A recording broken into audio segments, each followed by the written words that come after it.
বর্ষা মানেই তুমি, শুধু তুমি রবি ঠাকুর। আকাশের বুক থেকে আসমানি আঁচল সরিয়ে মেঘের মাদল বাজিয়ে যখন বর্ষা এলো, হৃদয় আমার নাচেরে আজিকে, ময়ূরের মতো নাচেরে।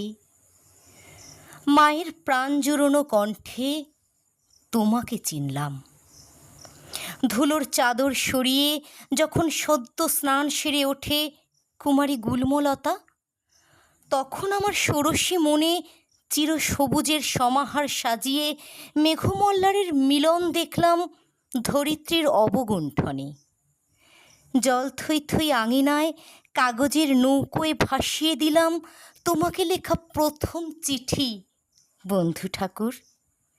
মল্লিকা জুই দামাল বাতাসে বিভোর তোমাতে, আমি তোমায় দেখেছি আকাশের বুকে রবি ঠাকুর, এক ঝলক বিদ্যুতের আলোকে। ঝড়ের রাতে তোমার সুরের অভিসার, পথে ঘাটে মাঠে আউল বাউলের গানে, ভেঙে মোর ঘরের চাবি নিয়ে যাবি কে আমারে, ও বন্ধু আমার। তুমি, শুধু তুমি রবি ঠাকুর। তোমাতেই তো আমার বর্ষা উদযাপন, তোমাতেই তো আমার বর্ষা যাপন।